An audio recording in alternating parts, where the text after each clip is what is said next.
When Hope launched the HB160 3 years ago, I really wanted to love it. It was hard not to get captivated by the story. Here was a British brand whose owners had a dream to build and ride their own bike. Not necessarily to sell it, not necessarily to make it a financial success, but they just wanted to ride a bike that they designed and built themselves. And eventually this passion led to them creating that bike, and that was the HB160. And along the way, they had to learn all about composites. They had to learn about the processes. They had to invest in the machinery, and they had to learn about all of the aspects that come together to produce a modern full suspension bike. And that dedication and tenacity paid off, and they realised their goals. And I think there's a lot to be said for that. I think it's really heartening to see a brand do that in this day and age. Unfortunately, I didn't really get on with the bike when I rode it, and as much as I wanted to love it, for me it was just too conservative. It wasn't progressive enough. Didn't put a massive smile on my face like I hoped it would. So now, 3 years later, they're back with a new bike, the HB130.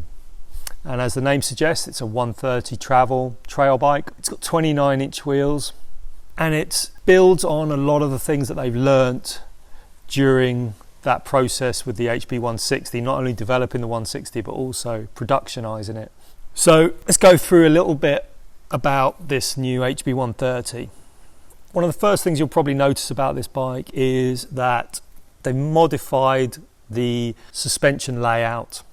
Still a 4-bar, still uses a horse link and a swing link actuated shock, but instead of the forward shock mount being anchored on the down tube, it's now located on the top tube, and this has freed up space for a bottle cage on the down tube, which is a small thing, but it's also a massive bonus. In this day and age, everyone wants to have a bottle cage accessible. They don't necessarily want to ride with packs. They want to get the weight off their backs, put it on the bikes, and it's a simple thing, but probably not a simple thing to engineer when you've got one design.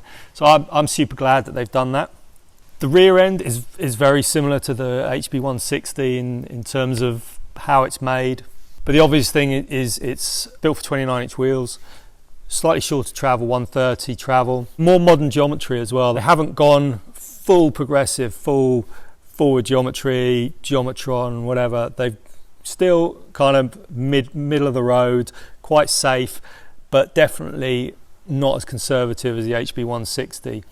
So this large has around a 470, 475 reach, which feels pretty good, and pretty slack head angle for a trail bike, around 66, and a nice low BB, which you can adjust very slightly with a little flip chip there on the swing link. But I think the biggest thing is the lower BB gives this bike a more satin feel than the 160. You really feel like you're sort of in the bike and you can drive it into the corners. You get that stability that you maybe felt a little bit perched on the old HB160. Not only does the geometry let you ride it harder and faster, it's more fun. Like, it feels like a lighter bike. You want to play with it more on the descents. It climbs good, it covers ground good because of the big wheels. It's a bit lighter than the HB160 in terms of the frame, but when you ride it, it feels a lot lighter. It feels a lot more agile. You can really kind of hop it from line to line. You can get creative with it. It feels more rewarding than the 160. There's a good steep seat angle on it, so you don't feel too far over the rear wheel. It's got a nice balance front to rear in terms of the geometry, in terms of where your weight balance is. Again, it's not the most radical geometry out there and not most radical sizing, but it fits pretty good. It doesn't feel too small. It doesn't feel too nervous at speed. You can really haul on it. We've been doing some trails yesterday going into really rocky sections, flat out at like 30 miles an hour. It's soaking it all up. It's more capable than the numbers would suggest in terms of the travel.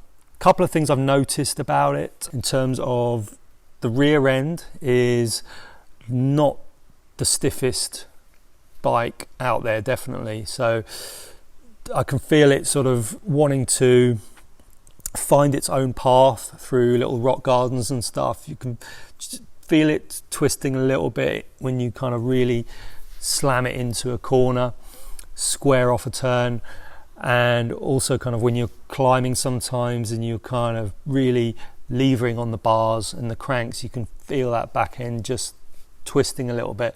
Now some people might not like that. I wouldn't call it flexy, but it definitely does have some give in there. Sometimes it's good, like it finds the sort of path of least resistance through rocks and stuff, but some people might not like that trait. Also, I started off the first day with there was no volume spacers in the shock. There should be one in there. It's really quite easy to use all the travel. So I've added a volume spacer today, which is how it should come from the factory, and it's a lot better. There's a lot more progression there, but I'd probably still go to a slightly bigger one. If you're an aggressive rider, I'd probably still fit. I think you can go to a 0.6. I think there's a 0.4 in there, but it's a really supple suspension design. It gives really good grip and traction. It's got a real sensitivity and suppleness to it, which I really enjoyed. The front end is solid, definitely solid, but it doesn't feel quite as wooden maybe as the HB, or I remember the HB160 feeling. So I think that's a good improvement there as well. In terms of the frame construction, again, it's a one-piece monocoque layup for the whole front triangle. There's even one that's just literally been popped out of the mold, unfinished, and you can see how good that is when it comes out. You could almost give it a quick buff and a lacquer and sell it. But what they do is there's a lot of hand finishing, hand sanding, then lacquering, 2 or 3 layers of lacquer, I think, before it goes out to customers to give that real kind of high-end finish. But I love the fact you see the weave. The top tube has that kind of chevron, kind of herringbone effect where the two halves of the clam meet. Obviously, being Hope, you can go to town with customization on all of the anodized parts on this bike. You can make it full stealth black, or you can go all the colors of the rainbow. Really make a kind of unique looking HB130 if you want to, and that's part of the attraction of bikes like this, is that people want to save up, they want to have something that's really special, and this will give you that unique bike that you're very unlikely to find someone else with. You can go to the factory, pick it up, you can see how it's made. You know, this is something that a lot of brands don't offer, and I think a lot of people would be attracted to that personal experience when they're spending a lot of money.